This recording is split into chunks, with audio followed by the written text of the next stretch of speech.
What's going on, everybody? Welcome back to another episode of Up for the Journey. As you can see, we're kicking it, and as you can probably see outside, we are not at an RV park. If we are, it's a big RV. We have made it to Cape Cod, and I know some of you that have been following us on Instagram have a few questions. About possible breakdown, not breakdown, but what did you say? Truck issues not safe to drive. Truck issues that weren't safe to drive anymore. And then a lot of people have been messaging us about the new refrigerator, the residential refrigerator. And let me tell you, we put it through its paces. Yeah. And we're going to give you an update on traveling with a 315 with a residential refrigerator that is still not trimmed out. And don't tell them that. Well, I'm going to show them pictures. It's reality. It's not trimmed out yet. So it's in its hole, and we've driven over 1,000 miles. 1,400 miles. Yeah. And we're going to give you an update. So here we go.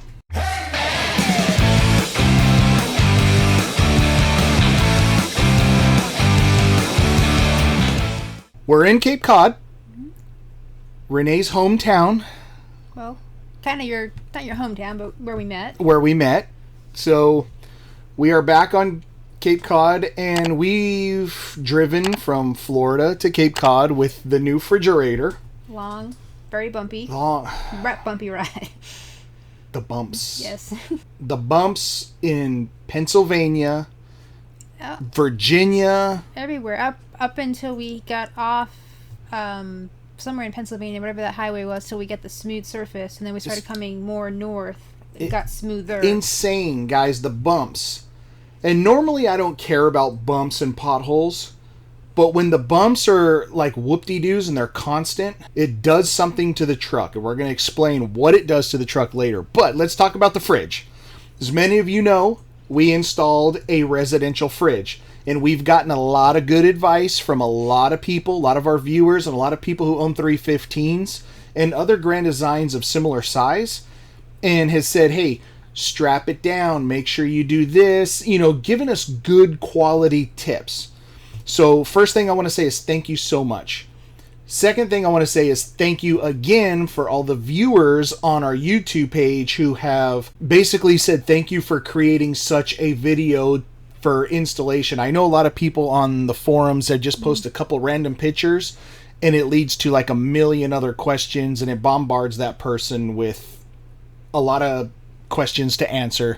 So with the video, our intention was to show you how to do it and kind of give you some details of this Grand Design specific or something similar to Grand Design. Over 1,400 miles, no problems. Nope. The very first time we stopped at a rest stop, I said, I'm going to go check the fridge. And I was scared to open that door. I was afraid the fridge was going to be, hitting the slide, falling out.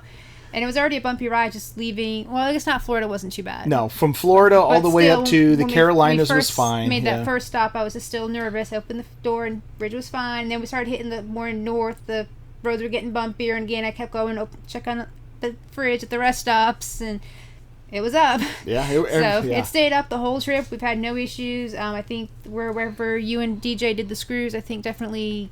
Yeah. So just to let you know, when it's up, it's not going to fall forward.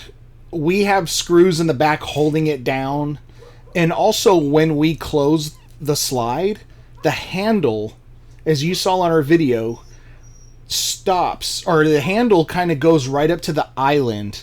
So it really will stop it from moving forward. I think if it really was going to go, it would knock the island and... It would. Yeah. I mean, the island here in the Grand Design is very strong, but ultimately, if something really happened, I mean, it would possibly fully tip over, but that would have to be an extreme situation, which we don't want to Yeah, and I feel we get definitely into. Put it to the test on this ride. I don't know why this ride was so bad, because we came up last year before had started. And I don't remember it being like this. No, it was ridiculous. I mean, guys, this ride the bumpy was just, road. I had my laptop on my computer some of the days in the car when Scott was driving. My laptop was just bouncing off. I couldn't even keep it still. I don't know. We just hit every pothole or what the story was. Yeah, we hit everything. Yeah, I did have a little bit more food than I normally would just because of the residential. And I didn't find too much shifted when I opened the door when we got to the spot. I mean, there'd be a few things that might fall out, but it wasn't at all what I thought. And then it also... I know a lot of people asked, you know, is it going to stay cold? How are you going to keep it cold? Because we didn't put in, was it an inverter? Is that what you call it? An inverter and extra batteries to have it run while we were driving. We didn't do that. So when we're driving, the fridge is not running. Correct. The only thing I did do is I did put in a little ice blocks because I didn't know how it was going to. Ice blocks are the cooler. So we were a little worried ourselves about something happening with the fridge not being cold enough to hold, make sure, the beer's cold, the cheese and the milk and all that stuff. So I just put this in the fridge. Now, I honestly don't know if I had to do it because we drove, some days we... 7 hours. 6 hours, 7 hours. And, the fridge was still cold. So it's working like a cooler, so to say. And we were driving through 90-degree-ish weather easily some days, so it wasn't like it was cold outside. It was hot outside, and the fridge was cold. And with our fridge, which is great, there's a fast cooling button. So as soon as we got to the site, I'd hit that button, and for 3 hours, it runs super super cold. So it would bring it down to 33 degrees or something, and then it would kick into the normal temperature. But everything felt cold and was good to go. And we have a little thermometer in there. I probably should have taken pictures, but everything was within the. I think the most range. It got to, what I remember seeing was 40. Yeah. And that was the day when we were in here, and it was 90 something in here. It was stupid hot in here. It depends too where the thermometer was in the fridge. It still felt very cold if it was at 40. Yep. So we feel that we don't need the inverter for us. So far. Because we don't boondock. No, we do have to touch on that. But for us, we're fine running with the fridge off and driving. Everything was colder than the Dometic. Oh, yeah, and it cools down. Hey. Even if I hadn't had that function on the fridge to cool it down really quick, the rapid cool hours, it was still way cooler than the Dometic. And that's why when we would travel on days, I wouldn't go grocery shopping, and our fridge would almost be empty because I didn't trust anything in there, even though it's refrigerated, but it would be warm. I just didn't trust it. So it's nice to be able to keep food in there and know we're okay. And we drove through, like I said, 6-7 hour days, some days, which were supposed to be 4 or 5 hour days, but with traffic and accidents. And it was 90 degrees out, so I feel we had a good test for it. Yeah, I think we definitely put it through its paces, especially, not just the coldness. And in my site, I'm looking at the durability of it. We were bouncing so much that things had moved in the RV that normally don't move. Yeah, I was worried about the fridge, whether it be the fridge shaking side to side in the slide and possibly damaging the slide that we wouldn't know to look at it, but possibly when it rained or some kind of structural damage. The fridge itself breaking. Or the fridge itself. Residential fridges aren't meant to be going on road trips. Yeah. So ultimately, it surpassed us. Now, I'm going to show you kind of a couple of little tricks that we did with the pool noodle. So the pool noodle trick was actually pretty good. I don't know how much it worked, but it actually worked pretty well. Very surprised and impressed with the pool noodle trick. But all in all, guys, if you're having a lot of concerns with driving and traveling with a residential fridge, if your concerns are about durability, keeping cold, a 6 hour... Now, I will say this. I know a lot of people, if you're a weekend warrior and you go out and you want to drive 10 plus hours, hook the RV up the day before, get it cold, get the freezer frozen, put your stuff in, get that cold. So when you leave in the morning, all your stuff is cold like it would be on a regular day. So then your travel day, everything's cold. And maybe put a bag of ice in there, or like Renee said, put your little cooler freezer thingies in there to keep the ambient temperature cold while you're driving. Now, if you're a full-timer and you want a boondock and you put a residential fridge, there's plenty of videos out there on how much solar and lithium capacity you need. I know Ricky from Detless RV was talking to me about it, and he was like, hey, you're going to need this, you're going to need this. I'm like, dude, we don't boondock. They boondock a lot, and they have full solar, full controllers, and they have the whole shebang to go a couple days on the beach with what they want. We're not set up for that. That's not what we do. So there are videos out there on solar and boondocking with the residential fridge of what you'll need power-wise. Unfortunately, we're not the source for that. Well, we do have we know about the generator, which we'll touch into the other story. Yes, so we're going to lead now into our generator powering the RV. No, well, RV with the fridge. RV with the fridge. When we were... What state did this happen in, first of all? Allentown, Pennsylvania. Allentown, PA. We were on the road. Like 20 minutes. 20 minutes from Mayberry. No. No, was it Mayberry? No. Do we know where we were? We stopped a few times. No, we were somewhere in Pennsylvania. Remember we had the nice scenic view of the mountains by the highway? Oh, yeah, that's nice. Pine Hill? Don't worry about it. We're gonna Kutztown or Kutztown. How do you say? Kutztown or something. Somewhere. See, this is what happens when you drive a lot. You don't know where you're at half the time. We've been on the road maybe 20 minutes when this all happened, so we didn't get far that day. And it was 85. I think it was 85. Whatever freeway we were going up, the roads just got progressively washboard. I'm talking expansion joints that were a foot wide, and when the people filled them with their gel or whatever in their blacktop, there was a mound like at least 3 inches high, so you would hit them and go over them, and what that equates to is a lot of boom boom boom boom. I believe we were on 78. That's what it was. So 78 exit, I know this now, exit 57. So we were driving and we were doing 65, just cruising along like we normally do. And it was just boom, boom, boom, pothole, boom, boom, boom. And it got so bad with the bumps and then the expansion joints that the truck just started doing this. Not to get too engineer technical, but if this is the truck, this is the front, this is the back, it sits like this just a little bit when you drive. So when you hit a bump, it's doing this. So the back end's extra compressing down because of the weight of the RV. And the front is lightening its load. So what's happening is it's been doing this every time we hit a bump, and when it gets into a rhythm, the rotational mass of the wheels ended up giving us the death wobble. And if you don't know what the death wobble is... There we go. There we go. Whoa! That's some scary stuff right there.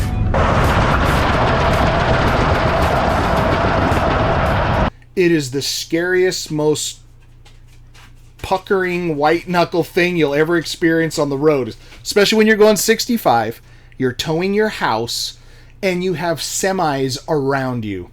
So we were driving, it happened, I hit one little pothole, and I was like, that didn't feel... Remember that? I was like, that didn't feel good. And Renee was like, what are you talking about? Trying to do stuff on my computer. Like I said, my computer was just bounced, and I couldn't even keep the thing still, and I didn't know what was going on. Yeah, and so she was like, what do you mean? I said, I don't know. That kind of felt like a micro death wobble. I said, I don't like this.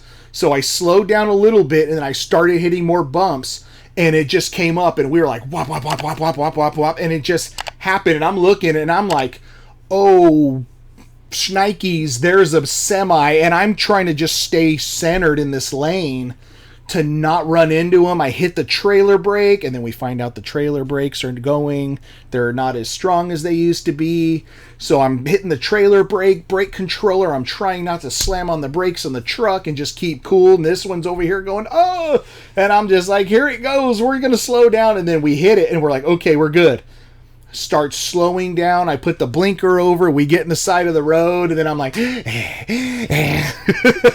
just sweat off the brow. We got and the good thing was, when we were driving, there's an on-ramp, and we hit it. We speed wobbled right at the on-ramp, and right when it stopped, I pulled off right at the on-ramp. And here's the ironic part. We were like, okay, we have a towing extended warranty thing. Let's just call them. And Renee says, Google the nearest Ford dealership. So I can let the tow truck know where to go. I Googled the Ford dealership. It was the exit that we were 75 feet in front of the on-ramp, and literally less than a half a mile, the Ford dealership was behind us. So the crappy part was I couldn't just back down. I had to go up about a mile, get off the road, either go back on the freeway or circle around. And we weren't doing the freeway. And we weren't doing the freeway. So we're sitting there on the side of the road. We called the tow truck, had a lot of problems connecting, getting all our information together, syncing everything up, and then finally it was like, okay, you're going to get a call from the tow truck. We had a breakdown before where we waited for It took a while. 2 hours, 2.5 hours. Guy came, picked us up, took us to the Ford dealership, no problem. This time, I know what the death wobble feels like. I've had it happen to me before, and I know what to expect. I know what to feel. I know how fast to go, how slow to go, and what to do. So this time, I finally was like fed up. I said, screw it. After a lot of debating. Because I was really nervous him driving, especially with the RV, because if we did something stupid and we messed up, then it'd be on us for... Yeah, and damaging our house and our truck. So I said, I'm taking that chance. I can't wait. And the other reason why I said I didn't want to take that chance was because ultimately we were supposed to have a 3-hour day into Connecticut. And if we got this thing fixed, if they couldn't fix it that day, we didn't have a campground to go to. We didn't know if we can boondock anywhere. And we didn't have a truck to tow our RV anywhere. So I was like, screw it. It has to get done. It has to get done now. Ford dealership, I called them. They said, yeah, come on in. We'll get you fixed up. I drove a mile up the freeway. Put the blinkers on, drove 45 to 50. If I saw a bump or a pothole, I tried to avoid as much as I can without putting myself in danger. Just driving. I mean, we could see the off-ramp from where we were stopped. Yeah, so it wasn't really far. So I got off the off-ramp. Everything was good. Drove, pulled in. The dealership had a cul-de-sac, and they said, park the RV in the cul-de-sac, bring the truck in. So we kind of boondocked in the park. In the cul-de-sac of the Ford dealership. And a lot of you saw our videos of us and our boondocking experience. We have a Predator 3500 generator. And when that thing runs like a top. It sits for a year. We never use it. Yeah, it sits for a year. I put some gas in it. I pull the ripcord twice and it starts right up. I let it run. And boom, I plug it in and we're good to go. With the new refrigerator and one AC running, it did good for about... Yeah, I don't know if the fridge was running. I don't know, because it did good for a while. Yeah, it did great. It was no problem. We had the AC on. Everything was good. And then all of a sudden, like, I heard it start bogging down. So I think the refrigerator kicked on to cool itself off, and it kind of overloaded the 3,500 watt generators. With the AC on. With the AC on. Now, if I turn the AC off, obviously it ran everything fine with the refrigerator on, but it was one or the other. Mm-hmm. And, since we can't run this new refrigerator on propane, it's got to just run on shore power, and it kicks on when it needs to. So, note to everybody out there, if you have a residential fridge without an inverter and you're not running it on separate lithium-ion battery power and you have a 35 watt generator, whether it be a Honda, Predator, Champion, or whatever else everybody else is buying out there, it's going to bog the system down. Again, we're not boondockers. We're not boondockers, and that generator has been fired up a handful of times. The last time it got used was last year during a hurricane or a storm, and the power went out of the house. Like, we were here last year again for COVID, mm-hmm. and we ran it for like a day till the power came back on. And after that, I can't tell you the last time we used that generator. Yep. So that generator is a workhorse. It does work, but we just exceeded its power. Good test for us to be able to say you can't run the AC and the residential fridge on that generator. Yep. So we learned something, and it was great. So we got the death wobble. We learned that our track bar connections were loose just because of wear. So they replaced that. They replaced the steering stabilizer, and it drove fine. But needless to say, that day, what is it, Hedman? I'm going to put the link down below of the Ford dealership. Mike, the supervisor there of service, was awesome. He got us right in. He took us in. Yeah, and I was really shocked. I was expecting to be camping out somewhere for a couple of days. I hear all these stories that parts aren't in stock and stuff. So we've got... Yeah. I always say we have bad things happen to us, but there's a blessing because, we had the death wobble and it was really scary. But we were right by a dealership. And they were able to get us in and out in the same day. The last time when the truck literally broke down and we were in Tennessee, we were like a mile or two from a Ford dealership. So... yeah, things are going to happen on the road, but we've always been blessed that it's not super bad. Yeah, and the other thing we do is we start traveling early on travel days, and we don't travel all day. Yeah, we don't travel at night for the reason if we break down, it's just, I think, more of a headache. And then on that note, once we did get everything fixed, it was like 2 or 3 in the afternoon. It was just seemed too late to get on the road after the chaos of the day. To drive another 4 to 5 hours because then traffic was setting in to Connecticut. And I started calling around, and where we were at, there's not a lot of campgrounds, so that's already a big downfall. And everyone I started calling, nope, we can't. We're booked. We're full. You're too big. And it was getting to the point of, where are we going to stay tonight? Because we've always had everything planned out. We've never had that issue of calling, an hour or two last before minute type the office stuff. closes and says, hey, can you take us in? So luckily we did find a campground that was open, but I mean, that was a new thing we don't usually have to worry about, is dealing with campgrounds saying, no, they're full. Last minute. Yeah. So always be prepared, guys. Always expect the unexpected. And that's kind of what the lesson is. And just know your limits. There's no need to push, because after that type of day, you're stressed. We got back on the road, and I was driving a little slower, a little more timid every time I hit a bump. There was nerves. Yeah. Sure. 100%, because I didn't know if we were going to hit it again, what was going to happen, whatnot. So needless to say, everything was good all the way up to Cape Cod. So where does that put us on the timeline now? As in what? After we left, we went to a campground for the night. And then we drove to Cape Cod. And we drove to Cape Cod the next day. Cool. So we had 1 day delay. And the last day, instead of a really long day on Wednesday. It made our last day really long. Because we didn't want to stop another night and get here on Thursday. Our goal was to have been here on Wednesday. Yeah. So after all that, we just got was kind of our best of a good night's sleep. I think we both had nerves and everything from what had happened. And then on top of everything that happened, once we got to the campground to set up, a thunderstorm just dumped. Oh, God. So we were in New Jersey. That was in New Jersey. Yes, we tried to set up in the rain. We were soaking wet. Thunder, lightning, trees. They had to clear trees down for us to get in. We pulled in, and the landscape guys pulling trees, and I rolled the window. I was like, yo, is that from right now? He goes, yeah, come on through. Let me clear these for you. I'm like, oh my God, we're coming into a storm. So we tried to set up. And then just, let's just get set up in the RV. And then after Scott was getting ready to hook the RV, I looked and I realized we had parked too close to the fence. So we had to undo everything we did. And then I just said, let's just sit in the car and wait for the storm to pass. We'd already had a rough day. Yeah. I'm like, let's just...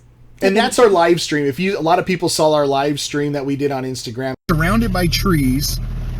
It's dumping rain. And thunder and lightning everywhere. So we're soaked to the bone. And we're just kind of waiting for this gnarly storm to pass. So it's been one crazy ride today. Because we were pretty much, not delirious, but we were like, we got to document this. This is just real RVing. This is just what happens. And that's things we want to be true to. We don't want to make it look like it's all fun and games. I mean, things like this happen and it's stressful and scary. It's fun and games all the time. Yeah. Well, things happen, so... We argued right before this video. Come on.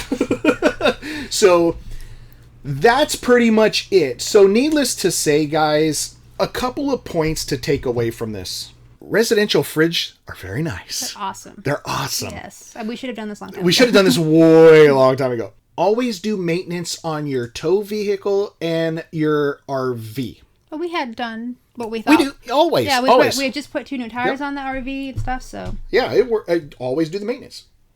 Suspension on your truck is not something that you look at all the time, like oil, tires rotations, things like that. So, unfortunately, sometimes you don't know visually when that wears. It has to be a death wobble type situation or whatever.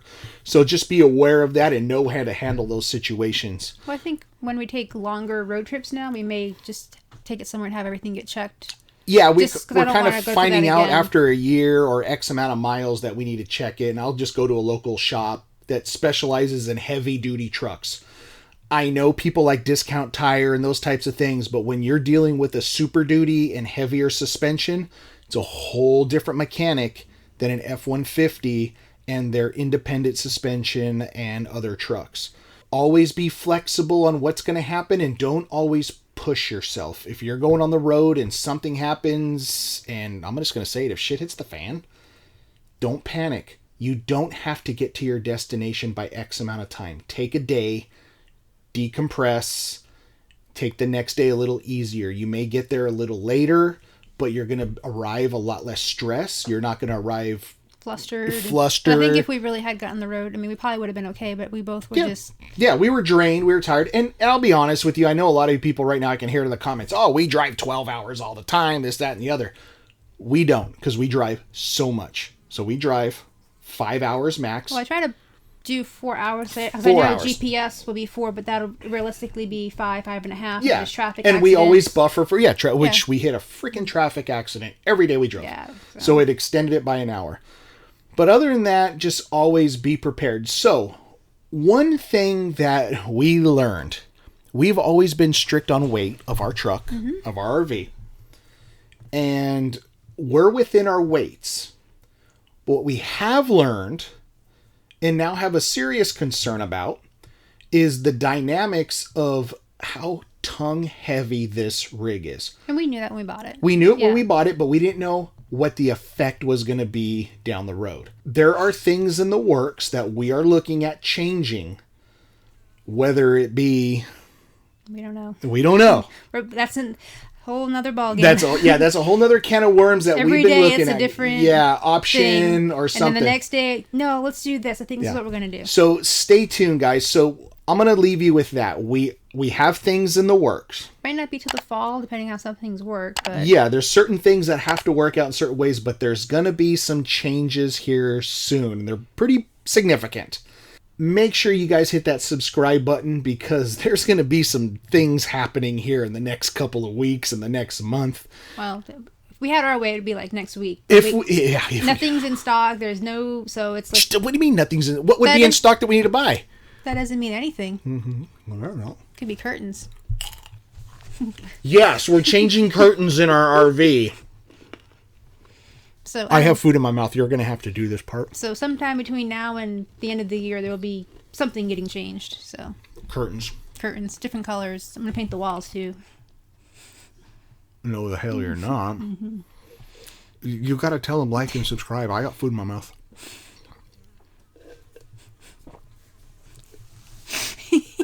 All right. Apparently, Renee's not going to tell you to like and subscribe the video. So, guys, thank you for thank you for watching.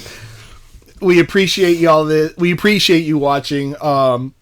Hopefully, you found some information. And I know if you guys have questions, please leave them in the comments below. You know we answer all your questions. Lily's getting crazy because it's her feeding time. I'm hungry. That's why I'm eating our treats here. So, guys, thanks again for watching. Hit that like, hit that subscribe, and stay tuned. Hit that bell notification when you subscribe, because, like Renee said, things are changing, and it ain't going to be curtains. Oh, it's going to be curtains. Bye, guys. We'll see you later. And here we have the worst drag race ever.